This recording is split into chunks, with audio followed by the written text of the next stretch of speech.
ہاتھوں میں جان نہیں ہے، ارمغان لغاری دھاڑا تو ابرش کے ہاتھ مزید کانپنے لگے۔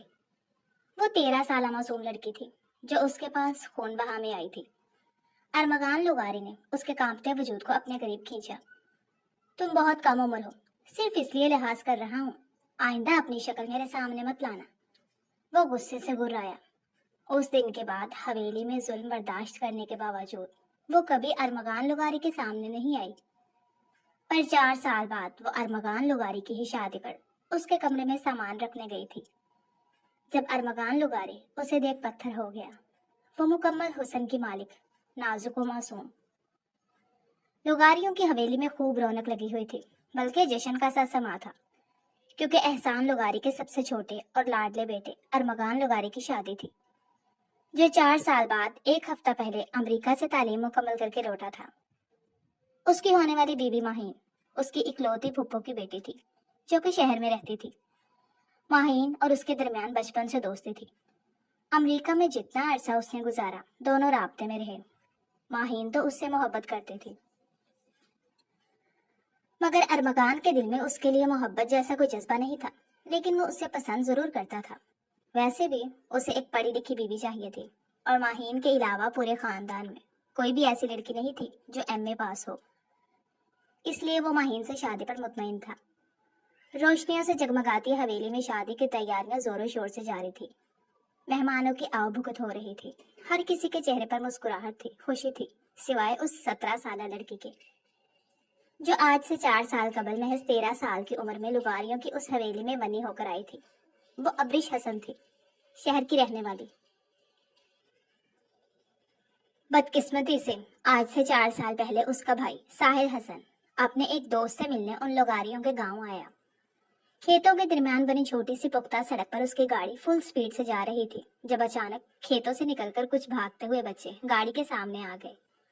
اس نے بوکھلاہٹ میں بریک تو لگا لی تھی، مگر بچاتے بچاتے بھی ایک بچہ گاڑی کی زد میں آ گیا، اور پھر بعد میں زخموں کی تاب نہ لاتے ہوئے فوت ہو گیا۔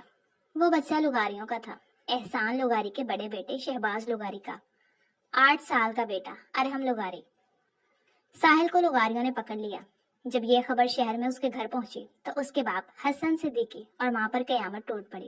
ساحل ان کا اکلوتا بیٹا تھا، یونی میں پڑھتا تھا۔ وہیں پر چودھری کامران کے بیٹے فیصل سے اس کی دوستی ہوئی، اور بدقسمتی سے وہ ایک بار اس سے ملنے چھٹیوں میں اس کے گاؤں میرن گوٹ گیا، اور وہاں مصیبت اپنے سر مول لے بیٹھا۔ حسن صدیقی فوراً اپنے رشتہ داروں کو لے کر میرن گوٹ پہنچے۔ چودھری کامران نے ان کا بھرپور ساتھ دیا۔ لغاری جو ساحل کو پولیس کے حوالے کرنا چاہتے تھے، چودھری کامران کی کوششوں سے ہی پنچایت کے لیے راضی ہوئے، اور پھر خون بہا میں ساحل کی اکلوتی 13 سالہ بہن ابرش کو ارمغان لغاری کے نگاہ میں دے کر لغاریوں کے حوالے کر دیا گیا۔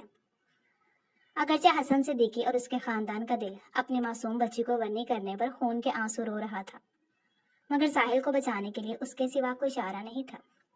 ڈری سہمی معصوم سی ابرش اپنے بھائی پر قربان ہو کر جب لغاریوں کی حویلی آئی تو سب سے پہلے شہباز لغاری کی بیوی شہناز کے تشدد کا نشانہ بنی۔ اس کے بعد جس کا دل چاہتا وہ اسے زود و کوب کرتا، سوائے زرتاج لغاری کے، جنہیں سب اماں جان کہتے تھے۔ زرتاج لغاری احسان لغاری کی بیوی تھی۔ صرف انہیں ہی اس 13 سالہ بچی سے ہمدردی تھی۔ غلطی اس کے بھائی سے ہوئی تھی، جس میں اس بچی کا کسی قسم کا کوئی قصور نہیں نکلتا تھا، اسی لیے ان کے نزدیک بچی پر تشدد کرنا صحیح نہیں تھا، مگر وہ یہ بات صرف منہ سے ہی سمجھا سکتی تھی۔ بیٹوں یا بہوؤں اور ان کے بچوں کو اس بچی پر ظلم کرنے سے روک نہیں سکتی تھی۔ البتہ انہوں نے سختی سے کہہ رکھا تھا کہ اس بچی کو ارمغان کے کمرے میں نہ بھیجا جائے، اس لیے انہوں نے ایک کوثر نامی ملازمہ کو ذمہ داری سونپی ہوئی تھی کہ وہ اسے اپنے ساتھ سلایا کرے۔ وہ نہیں چاہتی تھی کہ محض 13 سال کی بچی نفرت کا شکار ہو کر اپنی معصومیت کھو دے، لیکن ان کی بہو شہناز، جن کا بیٹا ارحم حادثے کا شکار ہوا تھا، وہ اس بچی سے سخت نفرت کرتی تھی۔ اسی لیے ایک دن انہوں نے کوثر کو سختی سے منہ بند رکھنے کا حکم دیا، اور ابرش کو گھسیٹتی ہوئی ارمغان کے کمرے میں لے گئی اور کہا، یہ لو تمہاری بیوی ہے، اس کے ساتھ بیویوں والا سلوک کرو، سجانے کے لیے نہیں لائے اسے ہم یہاں۔ ارمغان جو اپنے بیڈ پر بیٹھا تھا، ان کے جانے کے بعد اس ڈری سہمی بچی کی طرف متوجہ ہوا، جو آنسو بھری آنکھوں سے اس کی طرف دیکھتے ہوئے کانپ رہی تھی۔ ارمغان لغاری کے دل میں ایک لمحے کے لیے ہمدردی کا احساس پیدا ہوا، مگر اگلے ہی لمحے اپنا بھتیجا ارحم یاد آیا تو اس ہمدردی پر فوراً غصہ اور بے حسی کا غلبہ چھا گیا۔ یہاں آؤ، بہت غصیلی اور سرد آواز میں اس نے اس بچی کو اپنے پاس بیڈ پر آنے کو کہا تھا۔ وہ جو ڈری سہمی کھڑی تھی اس کے حکم پر اپنی جگہ سے نہ ہلی تو ارمغان لوگاری نے پہلے سے بھی زیادہ سخت لہجے میں اسے پکارا۔ مرے مرے قدموں سے وہ اس کے قریب آئی تو ارمغان لوگاری نے اس کے ہاتھ سے پکڑ کر کھینچ لیا۔ وہ سیدھی اس کے پہلو میں آ گری تھی۔ ڈر کے مارے اس کے منہ سے چیخ نکلنے لگی تھی جسے ارمغان کے بھاری ہاتھ نے دبا دیا تھا۔ اس کی سرخ آنکھوں میں وارننگ دیکھ کر وہ معصوم بری طرح ڈر گئی تھی۔ کیا نام ہے تمہارا؟ اس کے منہ سے ہاتھ ہٹا کر ارمغان لوگاری نے سخت لہجے میں پوچھا۔ ابرش، وہ خوفزدہ سے منمنائی تھی۔ ارمغان لوگاری کچھ پل اس کی ڈری سہمی آنکھوں میں دیکھتا رہا۔ وہ بلا شبہ پرکشش بچی تھی۔ اس کا دل اس پر ترس کھانے کو چاہ رہا تھا، مگر 8 سال کے پھول جیسے ارحم کی موت اسے ترس کھانے پر روک رہی تھی۔ اس نے ابرش کو بازو سے پکڑ کر اٹھایا اور خود لیٹتے ہوئے اسے اپنے پاؤں دبانے کا حکم دیا۔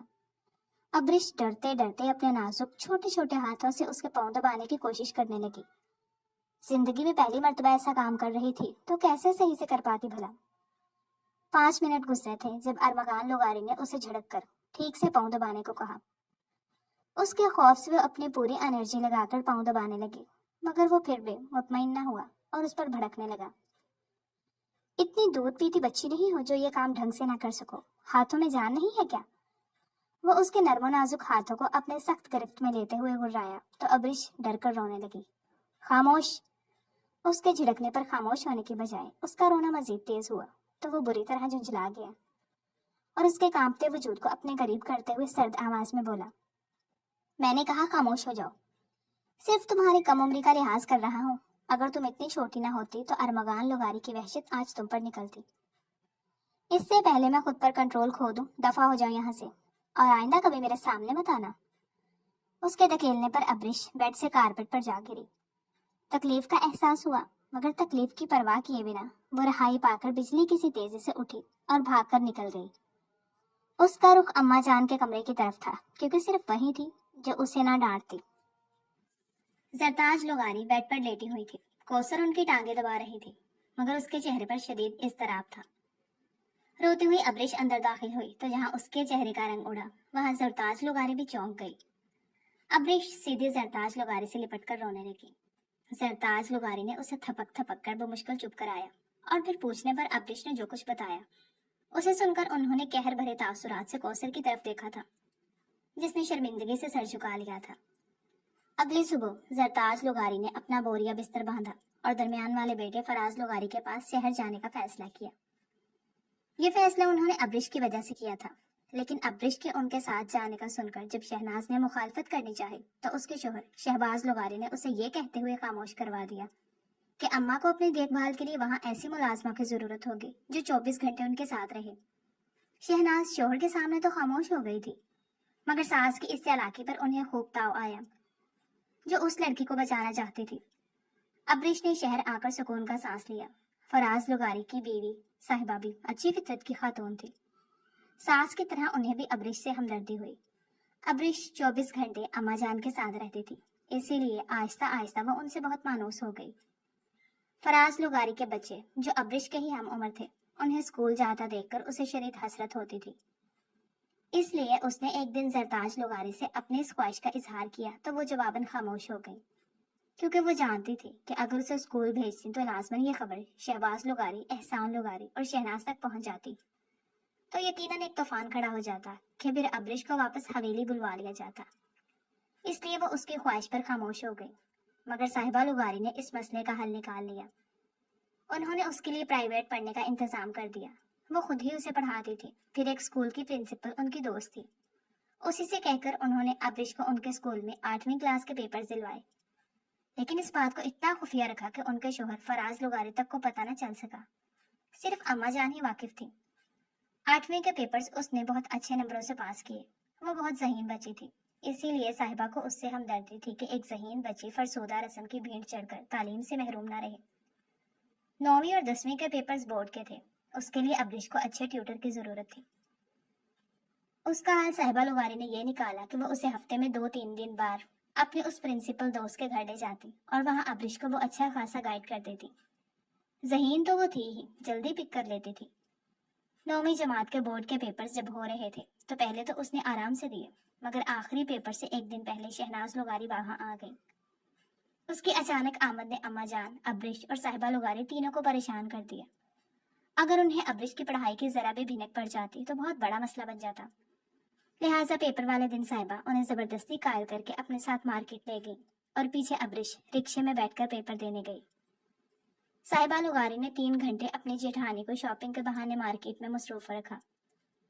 جب انہیں گھر سے کال آئی کہ ابرش پیپر دے کر واپس آ چکی ہے تو تب ان کی جان میں جان آئی اور وہ شہناز کو لے کر واپس گھر آئیں۔ اس کے پیپرز کے بعد اماں جان اسے ساتھ لے کر واپس حویلی چلی گئی، کیونکہ اب شہناز کے علاوہ اور کوئی مسئلہ نہیں تھا۔ ارمغان پڑھائی کے لیے امریکہ جا چکا تھا۔ حویلی میں ایک مرتبہ پھر اس کے ساتھ نوکروں والا سلوک ہونے لگا، مگر وہ صبر کے ساتھ برداشت کر رہی تھی۔ ویسے بھی 2 سال بیت چکے تھے، وہ ذہنی طور پر پہلے سے زیادہ سمجھدار ہو چکی تھی۔ اب اسے اپنے رزلٹ کا انتظار تھا، کیونکہ اماں جان نے کہا تھا اس کے رزلٹ کے بعد ہی وہ اسے واپس شہر لے جائیں گی۔ رزلٹ اس کی توقع سے بھی زیادہ شاندار آیا تھا۔ صاحبہ لغاری نے اسے چپکے سے فون کر کے مبارکباد دی تھی۔ ابرش بہت خوش ہوئی۔ ان 2 سالوں میں پہلی مرتبہ ایسا موقع آیا تھا جس میں اسے کوئی خوشی نصیب ہوئی تھی۔ اس نے رازداری سے اماں جان کے کان میں بتایا تو وہ بھی خوش ہوئی اور دوسرے دن اسے لیے شہر چلی آئیں۔ ہر بار کی طرح شہناز نے ابرش کو روکنے کی کوشش کی مگر ناکام رہی۔ ویسے بھی اب سب ابرش کو اماں جان کی ذاتی ملازمت سمجھتے تھے، تو شہناز لغاری کی اس تکرار پر کہ ابرش کو حویلی میں رہنا چاہیے کوئی اتفاق نہیں کرتا تھا۔ لہٰذا سب کا یہی خیال تھا جہاں اماں جان رہے گی وہ لڑکی بھی ان کے ساتھ رہے گی۔ یہ کسی کو اندازہ نہیں تھا کہ اماں جان اپنے لیے اسے اپنے ساتھ نہیں رکھے ہوئے تھی، بلکہ اس کے لیے اسے اپنے ساتھ رکھے ہوئے تھی۔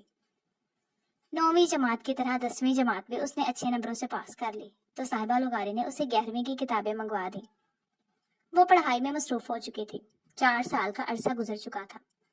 شروع میں تو وہ اپنے گھر والوں کو یاد کر کے روتی تھی، مگر پھر سمجھدار ہونے پر گھر والوں کے لیے اس کے دل میں غصہ پیدا ہو چکا تھا، جنہوں نے بیٹے کو بچانے کے لیے کوئی اور حل نہیں نکالا اور پڑھے لکھے ہونے کے باوجود 13 سال کی عمر میں اسے گاؤں کی ایک فرسودہ رسم کی بھینٹ چڑھا دیا۔ اگرچہ اماں جان نے 1-2 بار اسے کہا بھی کہ اگر وہ اپنے گھر والوں سے ملنا چاہتی ہے تو وہ اسے ملوا سکتی ہے، مگر ابرش نے انکار کر دیا تھا۔ وہ 11ویں جماعت کی تیاری میں مصروف تھی جب ایک دن اسے پتا چلا ارمغان لغاری امریکہ سے واپس آ رہا ہے اور حویلی میں اس کی شادی کی تیاریاں شروع ہو گئی ہیں۔ ابرش کا دل نہ جانے کیوں مضطرب ہو اٹھا۔ اگرچہ اس کا ارمغان لغاری سے صرف نام کا رشتہ تھا، مگر پھر بھی تھا تو صحیح۔ ارمغان لغاری سے اپنی پہلی اور آخری ناخوشگوار ملاقات اس کے ذہن کے پردے پر نقش تھی، جس میں اس شخص نے اسے صرف رلایا، ڈرایا اور اذیت ہی پہنچائی تھی۔ مگر اس سب کے باوجود نہ جانے کیوں ارمغان لغاری کی شادی کا سن کر اس کا دل دکھا تھا۔ پھر اسے محسوس ہوا جیسے ارمغان لغاری کی شادی سے اکیلے اسے ہی دکھ نہیں ہوا، بلکہ اماں جان بھی دکھی تھی، نہ جانے کیوں۔ اگرچہ وہ ابرش سے ہر بات شیئر کرتی تھی، مگر ارمغان لغاری کی شادی کے حوالے سے ایک لفظ بھی نہ کہا۔ اگر کہا بھی تو صرف اتنا کہ گاؤں چلنے کی تیاری کرو۔ ابرش کو وہ خاموش اور گہری سوچ میں ڈوبی ہوئی لگی۔ ان کے جھریوں بھرے سفید چہرے پر تفکر کی گہری لکیریں تھیں۔ وہ جب اماں جان کے ہمراہ حویلی پہنچی تو وہاں کی جگمگاہٹ دیکھ کر اس کا دل ڈوب گیا، کیونکہ وہ جگمگاہٹ اس کے لیے کسی اندھیرے سے کم نہیں تھی۔ وہ خاموشی سے حویلی کی ملازماؤں کے ساتھ کام کروانے لگی۔ مہندی سے 1 رات پہلے شہناز نے اسے ارمغان کے کمرے میں ماہین کی وارڈروب سجانے کے لیے بھیجا۔ کپڑوں کے ڈبے اٹھائے اس نے عجیب احساسات کے ساتھ ارمغان لغاری کے کمرے میں قدم رکھا تھا۔ اپنی تمام تر وجاہت لیے وہ سامنے ہی تو بیٹھا تھا۔ ابرش کا دل ایک لمحے کے لیے زور سے دھڑکا تھا، پھر اگلے ہی لمحے خود پر قابو پاتی اسے اگنور کرتی ڈریسنگ روم کی طرف بڑھ گئی۔ ڈریسنگ روم میں داخل ہو کر اس نے ہاتھ میں پکڑے ڈبے زمین پر رکھے ہی تھے، جب آہٹ محسوس کر کے پیچھے دیکھا تو دل دھک سے رہ گیا۔ وہ ڈریسنگ روم میں آ چکا تھا اور اس کی طرف بہت غور سے، بہت گہری نظروں سے دیکھ رہا تھا۔ ابرش کا دل سینے میں عجیب خوف سے دھڑکنے لگا۔ تم ابرش ہو نا؟ وہ اس کے قریب آ کر گہری نگاہ سر سے پیر تک ڈالتے ہوئے بولا۔ ابرش نے جھکا ہوا سر اس بات میں ہلایا۔ واو، تم تو بہت ینگ اور خوبصورت ہو گئی ہو۔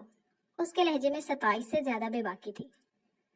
ابرش نے بے اختیار پلکیں اٹھا کر اسے دیکھا، مگر اس کی گہری نگاہوں کی شدت سے خائف ہو کر سر جھکا لیا اور انگلیاں چٹکاتے ہوئے بولی، وہ مجھے شہناز بھاجی نے بھیجا ہے ماہین بی بی کی وارڈروب سیٹ کرنے کے لیے۔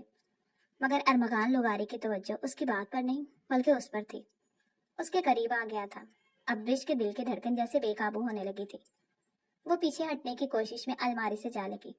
پلیز فاصلے پر رہیں، وہ گھبرا کر بولی ہے۔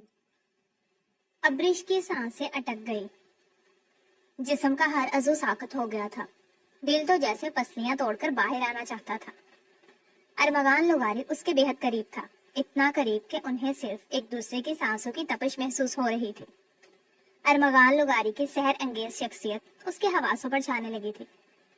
وہ اس کی گرفت میں خود کو جیسے بے بس محسوس کر رہی تھی۔ ارمغان لغاری کے ارادے اس کی آنکھوں سے ہی ظاہر تھے۔ وہ اس کے بالوں کو آہستگی سے چھو کر اس کی گردن پر جھکا۔ ابرش کی دھڑکنیں تیز ہو کر گویا چیخنے لگی تھی۔ اچانک ہوش میں آتے، بری طرح گھبراتے، اس نے ارمغان لغاری سے اپنا آپ چھڑوانا چاہا، مگر وہ اپنی گرفت مزید سخت کر گیا۔ پلیز چھوڑیں، اس نے مچل کر التجا کی۔ اس کے احتجاج نے ارمغان لغاری کے ماتھے پر بل ڈال دیے تھے۔ تم میری ہو، مت بھولو، میرے نام پر یہاں ہو۔ اس کی آواز میں سختی تھی جس نے ابرش کا دل دہلا دیا تھا۔ اس نے کچھ کہنا چاہا مگر منہ سے کوئی لفظ نہ نکل سکا۔ اس کی آنکھوں سے آنسو بہ نکلے جنہیں ارمغان لغاری نے اپنے پوروں پر چن لیا تھا۔ دل ڈر رہا تھا، ساتھ نہیں دے رہا تھا، مگر کوئی انکہی سی کشش بھی تھی جو ارمغان لغاری کو روک نہ سکی تھی۔ ارمغان لغاری نے تو اپنے چند پل رنگین کرنے کے لیے رشتہ کا حق استعمال کر لیا تھا، مگر ابرش کی جان پر بن گئی تھی۔ وہ بخار میں مبتلا اماں جان کے پاس لیٹی ہوئی تھی اور اماں جان تشویش میں مبتلا تھی کہ اچھی بھی کام کر رہی تھی، پھر اچانک اسے بخار کیسے ہو گیا۔ جس رات ارمغان لغاری کی ویڈنگ نائٹ تھی، وہ ایک پل کے لیے سو نہ سکی۔ آنکھوں کے سامنے اپنے اور اس کے قربت کے لمحات گھومتے رہے، کیسے اس شخص نے اس پر اپنا حق جتا کر اسے بکھیر دیا تھا اور خود اب کسی اور کی قربت کا ساتھی بن بیٹھا تھا۔ شادی کے تیسرے دن ہی ارمغان لغاری ماہین کو لے کر ہنی مون پر چلا گیا تھا، جبکہ ابرش کی حالت پہلے سے بھی زیادہ خراب ہو گئی۔ کھانا اور کام کرنا چھوٹ گیا، نیند آنکھوں سے روٹ گئی، بدن جیسے جان سے خالی محسوس ہونے لگا۔ طبیعت میں سستی، چکر اور متلی شروع ہوئی تو جہاں اماں جان اور صاحبہ چونکی، وہاں وہ خود بھی بری طرح پریشان ہو گئی۔ اماں جان کے کہنے پر صاحبہ اسے بخار کے چیک اپ کے بہانے لیڈی ڈاکٹر کے پاس لے گئی اور وہاں وہی ہوا جس کا ڈر تھا، وہ پریگننٹ تھی۔ اماں جان اور صاحبہ کے پوچھنے پر اس نے روتے ہوئے ارمغان لغاری کے زبردستی کرنے کا بتا دیا۔ وہ دونوں شدید پریشان ہو گئی۔ اگر یہ بات حویلی میں کسی کو پتہ چل جاتی تو ابرش کی جان کو بھی خطرہ ہو سکتا تھا، کیونکہ یہاں کوئی بھی برداشت نہ کرتا کہ غیر خاندان کی لڑکی لغاریوں کی اولاد پیدا کرے۔ اس لیے صاحبہ لغاری نے ساس سے مشورہ کر کے ابرش کو چپکے سے حویلی سے نکلوا کر اپنے اسی پرنسپل دوست شہلا کے پاس بھجوا دیا، جو اب لاہور سے اسلام آباد شفٹ ہو چکی تھی۔ حویلی میں ابرش کے غائب ہونے پر خاصا ہنگامہ برپا ہوا۔ خفیہ طریقے سے اس کے والدین کے گھر بھی پتہ کروایا گیا، مگر وہ وہاں نہیں تھی۔ یہ ہنگامہ جاری رہتا اگر گاؤں میں بنی ایک پرانی حویلی سے کسی لڑکی کی مسخ شدہ لاش نہ ملتی، جسے ابرش سمجھ کر خاموشی سے دفنا دیا گیا تھا۔ ارمغان جب ماہین کے ساتھ ہنی مون سے لوٹا تو اس واقعے کو سن کر گمسم سا ہو گیا۔ ماہین کا رویہ عجیب کھنچا کھنچا سا تھا۔ کچھ دنوں میں ہی سب گھر والوں کو ان کے درمیان عجیب سا تناؤ محسوس ہوا۔ پوچھنے پر ارمغان تو خاموش رہا، البتہ ماہین پھٹ پڑی اور کہنے لگی، مجھ سے بہت بڑی غلطی ہوئی اس شخص سے شادی کر کے۔ اس کو مجھ سے بالکل دلچسپی نہیں، چند دنوں میں ہی اس کا مجھ سے دل بھر چکا ہے۔ یہ اپنی کسی محبوبہ کے خیالوں میں کھویا رہتا ہے، مجھ پر توجہ نہیں دیتا، میں کیا کروں؟ وہ سب گھر والوں کو رو رو کر بتاتی رہی اور پھر اس بات کو لے کر ارمغان کے اور اس کے درمیان زبردست جھگڑا بھی ہوا۔ ارمغان کا کہنا تھا کہ ہماری پرسنل باتیں گھر والوں کو بتا کر تم نے غلط کیا ہے، جبکہ ماہین کو لگتا تھا اس نے بالکل صحیح کیا ہے۔ اس کے ایسے اقدام سے ہی تو ارمغان کو اپنے رویے کا احساس ہوگا، مگر وہ غلطی پر تھی۔ ارمغان کو احساس کیا ہونا تھا، دونوں کے درمیان مزید تعلقات خراب ہوتے گئے۔ بالآخر 3 مہینے بعد ماہین روٹ کر میکے چلی گئی اور پھر کچھ ٹائم بعد واپس بھی آ گئی۔ تعلق تو دونوں کے درمیان شادی کی پہلی رات کے بعد سے ہی ٹھیک نہیں تھا۔ اب کھلے عام جھگڑوں کے بعد تو دوستی بھی ختم ہو گئی تھی۔ پھر جلد ہی ماہین کو اندازہ ہو گیا تھا وہ جس کی محبت میں مبتلا تھا وہ کوئی اور نہیں، ونی میں آئی لڑکی ابرش تھی، جو اس کے نکاح میں بھی تھی۔ لیکن ماہین اس ونی کے نکاح سے ہمیشہ بے فکر رہی، کیونکہ اسے معلوم تھا ونی میں آئی وہ لڑکی صرف ارمغان کے نام سے ہی جڑ کر حویلی میں رہے گی۔ اسے کبھی ارمغان لغاری کی بیوی بننے کا حق نہیں ملے گا، نہ اس کی اولاد پیدا کرنے کا۔ اس لیے اس بارے میں ٹینشن لینا تو دور، اس نے سوچنے کی بھی زحمت نہیں کی۔ لیکن اب اسے احساس ہو رہا تھا اس نے لاپرواہ رہ کر غلطی کی۔ ارمغان کی نظروں میں آنے سے پہلے اسے کسی بہانے حویلی سے نکلوا دیتی تو آج اس کی ازدواجی زندگی تو خراب نہ ہوتی۔ بے شک وہ زندہ نہیں تھی، مگر ارمغان کے دل میں موجود تھی۔ اور پھر کچھ دنوں بعد جب اسے یہ پتا چلا کہ گاؤں کی پرانی حویلی سے ملنے والی لاش ابریش کی نہیں کسی اور کی تھی تو اس کا سکون مزید غارت ہو گیا، کیونکہ اسے پتا چل گیا تھا کہ ارمغان خاموشی سے ابریش کو تلاش کر رہا ہے۔ مگر یہ بات وہ کسی سے شیئر کر کے اپنے تعلقات ارمغان کے ساتھ مزید خراب نہیں کر سکتی تھی، کیونکہ ارمغان نے اسے سختی سے وارن کیا تھا ان کے درمیان کی باتیں اب اگر باہر نکلی تو وہ اس کو طلاق دے دے گا۔ طلاق کے ڈر سے ماہین نے منہ بند رکھا ہوا تھا، اس لیے ابریش کے زندہ ہونے کی خبر کسی کو پتہ نہ چل سکی۔ دوسری طرف ابریش کی زندگی ایک پرعزم زندگی میں تبدیل ہو چکی تھی۔ اس نے نہ صرف ماں بننے کی ذمہ داری کو سنبھالا بلکہ اپنی تعلیم بھی جاری رکھی۔ اس سب میں صاحبہ لغاری کی دوست شہلا فاروقی نے اس کا بھرپور ساتھ دیا۔ اس کے بیٹے کا نام رائم شہلا فاروقی نے رکھا۔ ابریش اس کے لیے چھوٹی بہنوں کی طرح تھی۔ شہلا فاروقی نے شادی نہیں کی تھی، اپنا اسکول، اکیڈمی اور NGO چلاتی تھی، ایک کامیاب ورکنگ وومن تھی۔ اسی کے ساتھ رہ کر ابریش نے جینے اور اپنے حق کے لیے آواز اٹھانا سیکھا۔ پرائیویٹ FA کے امتحان میں کامیابی کے بعد جب اس نے کالج میں داخلہ لیا تو ساتھ ہی شہلا فاروقی کی اکیڈمی میں بھی پڑھانا شروع کر دیا۔ دن رات کی محنت کا پھل اسے تب ملا جب اس نے اپنی ماسٹر کی ڈگری مکمل کی۔ یہ ڈگری اس کے اعتماد، خودداری اور جدوجہد کا نتیجہ تھی۔ 6 سال بیت چکے تھے اسے حویلی سے نکلے ہوئے۔ اب وہ پہلے والی مجبور لاچار ابریش نہیں تھی، بلکہ بھرپور اعتماد رکھنے والی، پڑھی لکھی، خود کمانے والی ایک بیٹے کی ماں تھی۔ رائم اب بڑا ہو چکا تھا، اسکول جاتا تھا، اپنی تعلیم مکمل کر کے اس نے اپنی زندگی کا مقصد حاصل کر لیا تھا۔ لہٰذا اب اسے کوئی فیصلہ کرنا تھا، رائم کے مستقبل کا سوچنا تھا، اور سب سے اہم جو چیز تھی ورنی کی فرسودہ رسم کے متعلق آواز اٹھانی تھی، جس کا وہ خود شکار ہوئی تھی، وہ بھی محض 13 سال کی عمر میں۔ شہلا فاروقی کی NGO سمیت اور کئی NGOs اس کی بیک پر تھی، وہ بھی انہی کا حصہ تھی، لہٰذا اب اسے کوئی ڈر نہیں تھا۔ اس نے شہلا فاروقی کو مشورے سے پہلا قدم اٹھایا۔ میرن گوٹ میں لغاریوں کی حویلی میں اس وقت ہلچل مچ گئی جب انہیں ابریش حسن کی طرف سے ایک سرکاری نوٹس ملا، جس میں نہ صرف طلاق کا مطالبہ کیا گیا تھا بلکہ ساتھ ہی ورنی جیسی غیر انسانی رسم کے خلاف عدالتی نوٹس بھی تھا۔ نوٹس میں لکھا ہوا تھا، میں ابریش بنت حسن صدیقی اپنی مرضی سے اس نام نہاد نکاح کو ختم کرنے کا مطالبہ کرتی ہوں، کیونکہ یہ شادی میری مرضی کے بغیر ایک ورنی کی رسم کے تحت انجام پائی گئی تھی، جو اسلامی اصولوں، آئین پاکستان اور انسانی حقوق کی کھلم کھلا خلاف ورزی ہے۔ لہٰذا میں اس غیر قانونی بندھن سے آزادی چاہتی ہوں اور اس رسم کے خلاف عدالتی تحفظ کی طلبگار ہوں۔ اس نوٹس کے بعد لغاریوں کی حویلی میں تو گویا جیسا زلزلہ آ گیا تھا۔ روایت پسند لوگ جو یہ سمجھتے تھے کہ عورت کو دبا کر رکھا جا سکتا ہے، خاص طور پر ونی میں آئی ہوئی کو، اب اس نوٹس نے ان کے ہوش اڑا دیے تھے۔ وہ تو اتنے سالوں سے اسے مردہ سمجھتے آئے تھے، جبکہ وہ نہ صرف زندہ تھی بلکہ ان کو عدالت میں گھسیٹنے والی تھی۔ وہ ابھی سے خود کو کٹہرے میں محسوس کر رہے تھے۔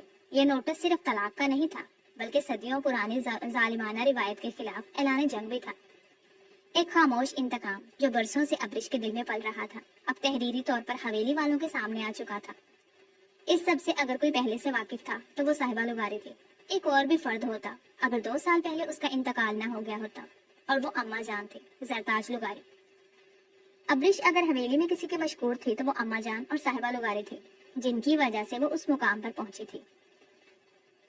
آج اگر وہ دونوں ساتھ نہ دیتی تو یقیناً وہ ملازمہ بن کر حویلی کے کسی کونے میں پڑی ہوتی۔ حویلی میں ابریش کی طرف سے نوٹس کی خبر نے سب کو حیران پریشان تو کیا تھا، مگر ارمغان لغاری تو گمسم ہو گیا تھا۔ کتنی دیر وہ نوٹس ہاتھ میں لیے خالی نظروں سے اسے تکتا رہا، ایسے جیسے اس نے کوئی قیمتی چیز کھو دی ہو۔ اس نے فوراً اپنے تعلقات استعمال کرتے ہوئے ابریش کے بارے میں معلومات نکلوائیں تو پتہ چلا اس کا 6 سال کا بیٹا رائم لغاری بھی ہے۔ وہ ششدر رہ گیا۔ ابریش کے پاس اس کی اولاد تھی اور یہاں 6 سال سے حویلی والے اس کی اولاد کو ترس رہے تھے۔ اب تو ڈاکٹرز نے کنفرم کر دیا تھا ماہین باج تھی۔ شاید یہی وجہ تھی کہ ارمغان لغاری کے بے اعتنائی کے باوجود وہ اس کے ساتھ کو غنیمت سمجھتے ہوئے رہ رہی تھی، کیونکہ اتنی بڑی کمی کے باوجود ارمغان نے اسے اپنی زندگی سے نہیں نکالا تھا تو یہ اس کا ظرف تھا، ورنہ اسے کسی چیز کی کمی نہیں تھی۔ وہ جس سے چاہتا اولاد کے لیے شادی کر سکتا تھا، لیکن اس نے ایسا نہیں کیا۔ وہ اپنی محبت کے ہاتھوں مجبور ہو کر اس کے ساتھ رہ رہی تھی، لیکن ارمغان لغاری کو ایسی کوئی مجبوری نہیں تھی۔ اب جب اس نے سنا کہ اس کا ایک بیٹا ہے تو وہ خوشی سے جھوم اٹھا۔ محبت تو اسے ابرش سے تھی، اور شاید اسی پل ہوئی تھی جب وہ اس کے کمرے میں آئی تھی، اور اس کا حسن دیکھ کر وہ خود پر سے کنٹرول کھو بیٹھا تھا اور زبردستی اس پر حق جتا گیا تھا۔ اسے لگا تھا وقتی کشش تھی جو اسے ایک بار پانے کے بعد اتر گئی، مگر یہ اس کی غلط فہمی تھی۔ پہلی رات جب اس نے ماہین کو دیکھا تو اسے اس میں ویسی کشش بالکل بھی محسوس نہیں ہوئی تھی جیسی ابرش کے لیے اس نے دل میں محسوس کی تھی۔ پھر تو ہر گزرتے دن کے ساتھ اسے محسوس ہونے لگا کہ ابرش تو چاہت اور طلب اس کے اندر روز بروز بڑھ رہی ہے۔ یہ اسی کا ہی خیال تھا جسے 24 گھنٹے وہ اپنے دماغ پر چھایا محسوس کرنے لگا، اور ماہین سے اسے الجھن سی ہونے لگی۔ یہاں تک کہ ہنی مون پر بھی وہ سرد اور بجھا بجھا سا رہا۔ اس کے اس سرد پن اور لا تعلقی کو ماہین نے شدت سے محسوس کیا۔ پہلے تو اس نے ارمغان سے وجہ جاننے کی کوشش کی، مگر پھر اس کا روڈ رویہ اسے تاؤ دلانے لگا اور دونوں کے درمیان بحث و تکرار ہونے لگی، جس میں گھر والوں کو شامل کر کے ماہین نے اس کا امیج خراب کرنے کی کوشش کی اور خود کو اس کی نظروں سے گرا بیٹھی۔ دل میں تو وہ پہلے بھی موجود نہیں تھی، وہاں تو ابرش کا قبضہ تھا۔ جب وہ ماہین کے ساتھ ہنی مون پر گیا تھا تو تب وہ دن رات ابرش کے خیال نے اسے ایک فیصلہ کرنے پر مجبور کر دیا تھا کہ وہ سب کی مخالفت مول لے کر ابرش کو بیوی کا رتبہ دے گا۔ مگر جب وہ واپس آیا تو اس کی موت کی خبر نے ارمغان لغاری کو اس طرح دھچکا پہنچایا کہ اس کی بے چین حالت سے ماہین کو اندازہ ہو گیا کہ اس کے دل پر حکمرانی کرنے والی ابرش ہے۔ کئی دن وہ اس کی موت کا سوگ مناتا رہا، اور پھر ایک دن اسے اس کے آدمی نے ایسی خبر دی کہ وہ پھر سے جی اٹھا۔ جس لڑکی کی لاش کو ابرش سمجھ کر دفنایا گیا تھا وہ کوئی اور تھی۔ اس نے اپنے آدمی کو سختی سے منع کر دیا تھا کہ اس بات کا ذکر کسی سے نہ کرے۔ وہ نہیں چاہتا تھا کہ اس کے گھر والوں کو پتہ چلے اور وہ ابرش کی تلاش میں لگ جائے تاکہ اسے سزا دے سکے۔ وہ خود ابرش کو ڈھونڈنا چاہتا تھا، مگر سزا دینے کے لیے نہیں بلکہ اپنی زندگی میں شامل کرنے کے لیے۔ ایک دن وہ اسی بارے میں فون پر اپنے آدمی سے بات کر رہا تھا کہ ماہین نے سن لیا۔ اسے خطرہ ہوا کہیں وہ گھر والوں کو بتا نہ دے، اس لیے اس نے طلاق کی دھمکی دے کر اسے چپ کروا دیا۔ ابرش کی تلاش میں اس نے پورا لاہور شہر چھان مارا، مگر 6 سال گزر گئے، وہ نہ ملی۔ وہ مایوس ہو گیا تھا، اس کے وہم و گمان میں بھی نہیں تھا کہ وہ اسلام آباد میں ہوگی۔ آج 6 سال بعد جب اس کی طرف سے نوٹس موصول ہوا تو نہ صرف اس کے اسلام آباد میں موجودگی کا پتہ چلا بلکہ وہ اس کے بچے کی ماں تھی۔ اس خبر نے جتنی اسے خوشی دی وہ سوچ بھی نہیں سکتا تھا۔ ماہین بے اولاد تھی اور 6 سال سے حویلی والے اس کی اولاد کے لیے ترس رہے تھے۔ اب یہ سب جاننے کے بعد وہ اسلام آباد جا کر ابرش کو منانا چاہتا تھا، اپنے بیٹے کو اپنی شفقت دینا چاہتا تھا، جس کے لیے پہلی بار اس نے ماہین سے کھل کر بات کی۔ ماہین میں مزید خاموشی کے سائے میں نہیں جی سکتا۔ ابرش بے شک ونی میں آئی تھی مگر میری بیوی تھی۔ تمہارے میری زندگی میں آنے سے پہلے ہی میں نے اسے اپنی بیوی مان کر ازدواجی تعلق قائم کر لیا تھا۔ مجھے لگا وہ وقتی کشش تھی، مگر پھر جب تم میری زندگی میں آئی تو مجھے احساس ہوا وہ وقتی اور تمہارے ساتھ سے بھی چین نہ ملا، تو میں نے اسے سب کے سامنے اپنانے کا سوچا۔ مگر اس سے پہلے میں اپنے سوچ پر عمل کرتا وہ شاید میری تم سے شادی کی وجہ سے ہرٹ ہو کر حویلی سے چلی گئی تھی۔ بات کے حالات سے تم واقف ہو، میں نے اسے کتنا ڈھونڈا۔ اب مجھے پتا چلا ہے کہ اس کے پاس میرا بیٹا ہے، میرا خون، میری اولاد، میری جائیداد کا وارث۔ میں اب کسی بھی قیمت پر اسے چھوڑ نہیں سکتا۔ مجھے اپنی بیوی بیٹے دونوں کو اپنانا ہے۔ میں اسلام آباد جا رہا ہوں، امید ہے تم تعاون کرو گی، لیکن اگر نہیں بھی کرو گی تو تمہاری مرضی، میں کسی سے ڈرتا نہیں ہوں۔ اپنی بیوی بیٹے کو لے کر آؤں گا اور انہیں ان کا حق دوں گا جس سے آج سے 6 سال سے محروم ہے۔ یہ سب سن کر اگرچہ ماہین کو دھچکا لگا، مگر اس دن کا احساس اسے پہلے سے ہی ہو چکا تھا کہ اگر کبھی ابرش اسے ملی تو وہ ضرور اسے اپنائے گا۔ اس لیے اس نے خاموشی اختیار کر کے تقدیر کے فیصلے کے آگے سر جھکا لیا۔ دوسری طرف ارمغان لغاری 6 سال بعد ابرش کے سامنے کھڑا تھا۔ ابرش نے ایک نظر دیکھ لینے کے بعد چہرہ دوسری طرف پھیر لیا تھا۔ وہ شہلا فاروقی کے کہنے پر بڑی مشکل سے اس سے ملاقات کے لیے تیار ہوئی تھی، ورنہ اس کا دل ہی نہیں مان رہا تھا کہ وہ اس خود غرض انسان کی شکل دیکھے جس نے محض اپنی وقتی خواہش کے لیے اس کا استعمال کیا تھا۔ ارمغان لغاری کچھ پل اسے دیکھتا رہا، پھر بڑی محبت سے اس کا نام لیا، مگر ابرش کی طرف سے خاموشی چھائی رہی۔ جواب دینا تو دور، اس نے ارمغان لغاری کی طرف دیکھا تک نہیں۔ یہی چیز ارمغان لغاری کے دل کو چبھی تھی۔ ابرش! چند لمحوں کے توقف کے بعد اس نے پھر پکارا اور کہنے لگا، میں جانتا ہوں تمہارے دل میں میرے لیے بہت نفرت ہے، اسی لیے تم مجھے دیکھنا بھی نہیں چاہتی۔ میں شاید اسی نفرت کا ہی مستحق ہوں، لیکن میں تم سے کچھ مانگنے آیا ہوں، وہ ہے معافی، کیونکہ میں نے تمہیں ایسا نام دیا جو تمہارا تھا ہی نہیں، ورنی۔ یہ ایک ایسا بدترین لفظ ہے جس کو سن کر نہ جانے تمہارے دل پر کیا گزرتی ہوگی۔ اس کا احساس مجھے اب ہو رہا ہے۔ اسی بدترین لفظ کی وجہ سے میں نے تمہیں تمہارا حق نہیں دیا، عزت نہیں دی۔ جو رشتہ ہمارا ہے اس میں وہ مقام تمہیں نہیں دیا جو تم ڈیزرو کرتی تھی۔ وہ کہتے ہوئے تھوڑا اس کے قریب آیا اور منت کرنے والے انداز میں بولا، ابرش، میں چاہتا ہوں تم واپس آؤ، میرے لیے، رائم کی خاطر۔ 6 سال وہ باپ کی شفقت سے محروم رہا ہے، اب میں اسے مزید محروم نہیں ہونے دوں گا۔ میں وعدہ کرتا ہوں تمہیں تمہارا جائز حق، جائز مقام دلاؤں گا، حویلی والوں کے سامنے اعلان کر کے تمہیں اپنی بیوی تسلیم کروں گا، ونی کے لیبل سے آزاد کروں گا، تم چاہو تو عدالت میں تمہارے ساتھ جاؤں گا، قانوناً اس داغ کو مٹائیں گے، اس غلط رسم کے خاتمے کے لیے تمہارا پورا ساتھ دوں گا، بس پلیز اپنا طلاق والا نوٹس واپس لے لو۔ ابرش کی آنکھوں سے آنسو گرنے لگے۔ اب کیوں ارمغان لغاری، اب کیوں؟ ایک رات کے لیے میرا استعمال کرنے کے بعد خیال نہیں آیا کہ میں آپ کی بیوی تھی؟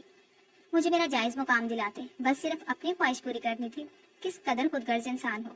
میں جانتی ہوں اب بھی میرا ساتھ تم اس لیے نہیں مانگتے آئے کہ تمہیں میرے ساتھ کی خواہش ہے، بلکہ اس لیے کہ تمہارا بیٹا میرے پاس ہے۔ تم صرف رائم کی وجہ سے آئے ہو کیونکہ تمہاری من پسند خاندانی بانجھ ہے نا؟ وہ غصے سے ایک ہی سانس میں بولتی چلی گئی۔ ارمغان لغاری تڑپ اٹھا۔ ایسا مت کہو ابرش کہ میں نے تم سے اپنی خواہش پوری کی، بیوی سمجھ کر ہی قریب آیا تھا۔ مجھے تم سے پہلی نظر کی محبت ہوئی تھی۔ ہاں، یہ مجھ سے غلطی ہوئی کہ میں فوری طور پر تمہیں سب کے سامنے نہیں اپنا سکا، لیکن میں نے یہ فیصلہ کیا تھا اور اس سے پہلے ہی اس پر عمل درآمد کرتا تم حویلی سے غائب ہو چکی تھی۔ میں بتا نہیں سکتا میری ذہنی حالت کس قدر خراب ہوئی۔ بہت ڈھونڈا میں نے تمہیں، تم غائب ہو کر بہت شدت سے میرے دل پر قیامت ڈھا گئی تھی۔ ماہین سے میں نے شادی ضرور کی، لیکن مجھے اس سے محبت نہیں تھی، اور واپس آنے کے بعد جب میں نے تمہیں دیکھا تو تم سے محبت کر بیٹھا، لیکن تم نے بہت جلد بازی کی۔ کچھ تو انتظار کرتی، میرے واپس آنے تک تو رکتی۔ صفائی دیتے ہوئے اس نے آخر میں شکوہ کیا تو ابرش نے شدید غصے سے اسے دیکھا۔ پریگننٹ تھی میں، کیسے رکتی؟ حویلی والوں کو پتہ چلتا تو کیا وہ میرے بچے کو پیدا ہونے دیتے؟ اور آپ کا کیا بھروسہ تھا؟ اس بات سے ہی مکر جاتے کہ بچہ آپ کا نہیں تو ونی کے ساتھ مجھ پر بدکرداری کا بھی لیبل لگ جاتا تو شاید اب زندہ بھی نہ ہوتی۔ لہٰذا مجھے یہی بہتر لگا کہ حویلی والوں کو پتہ چلنے سے پہلے ہی حویلی چھوڑ دوں۔ ارمغان لغاری نے گہری سانس لی۔ وہ بالکل صحیح کہہ رہی تھی۔ اس وقت جو اس نے کیا وہ حالات کے لحاظ سے ٹھیک کیا، غلطی ساری اسی کی تھی۔ اپنے فیصلے پر عمل درآمد کرنے میں وہ لیٹ ہو گیا تھا، لیکن اب وہ اپنی یہ غلطی سدھارنا چاہتا تھا۔ ابرش راضی نہیں ہو رہی تھی تو اس نے شہلا فاروقی کی منت کی کہ وہ اس کو راضی کرے۔ شہلا فاروقی دل سے چاہتی تھی کہ ابرش کو اور اس کے بیٹے کو ان کا حق ملے، وہ سب خوشیاں ملے جن سے وہ محروم تھے۔ اس لیے اس نے ابرش کو سمجھایا کہ خوشیاں تمہارے در پر خود چل کر آئیں گے، لہٰذا ان سے منہ مت موڑو، اپنا نہیں تو اپنے بیٹے کا سوچو، اسے اپنا حق لینے دو۔ طلاق لے کر اپنے ساتھ ہی نہیں تم رائم کے ساتھ بھی برا کرو گے۔ صرف شہلا فاروقی نہیں بلکہ فون پر صاحبہ لغاری نے بھی اسے سمجھایا تو وہ ارمغان لغاری کو معاف کر کے اس کے ساتھ جانے کو تیار ہو گئی۔ اگرچہ دل راضی نہیں تھا مگر صاحبہ لغاری اور شہلا فاروقی اس کی محسن تھی، وہ انہیں کیسے انکار کر سکتی تھی۔ رائم باپ سے مل کر بہت خوش ہوا۔ ارمغان لغاری کا چہرہ بھی اس کے مان جانے کی خوشی میں کھلا ہوا تھا۔ وہ ابرش اور رائم کو لے کر حویلی پہنچا تو سب کو شوق لگا۔ رائم کے بارے میں استفسار کرنے پر ارمغان نے بڑے فخر سے کہا اس کا بیٹا رائم لغاری ہے۔ یہ والا شوق پہلے سے بھی بڑا تھا سب کے لیے، خاص طور پر شہناز لغاری نے تو واویلا مچا دیا۔ ارمغان سے کہنے لگی یہ تمہارا بیٹا کیسے ہو سکتا ہے؟ اس لڑکی نے 6 سال نہ جانے کہاں گزارے ہیں، کس کس کے ساتھ منہ کالا کیا ہوگا، ہم اس بچے کو تمہارا بیٹا مان کر اس حویلی کا وارث ہرگز تسلیم نہیں کریں گے۔ شہناز لغاری کی اس بات پر جہاں ابرش کا چہرہ دھواں دھواں ہوا تھا وہیں ارمغان کا غصے سے سرخ ہو گیا۔ انتہائی غصیلی نگاہوں سے شہناز لغاری کو دیکھتے ہوئے بولا، بھابھی یہ بات آپ نے آج تو بول دی ہے، آئندہ اگر کہیں تو بالکل لحاظ نہیں کروں گا۔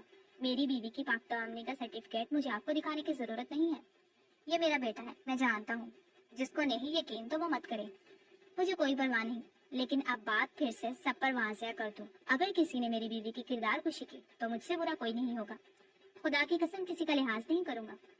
وہ وارننگ دیتا ابرش اور رائم کو لیے بیڈ روم میں چلا آیا۔ ماہین ان کے آنے سے پہلے ہی اپنا سامان دوسرے روم میں منتقل کر چکی تھی کیونکہ وہ جانتی تھی اب اس بیڈ روم میں وہ اسے نہیں اپنی محبت کو ہی رکھے گا۔ رائم کے چہرے پر خوشی کی چمک تھی، نئی جگہ، نئی ماحول، خاص طور پر باپ کو پا کر وہ بے حد مسرور تھا، جبکہ ابرش خاموش اور سنجیدہ تھی، آنکھوں میں تذبذب اور دل میں عجیب سی بے چینی تھی۔ اتنے سالوں بعد یہ سب ملنا اور قبول کرنا اسے عجیب لگ رہا تھا۔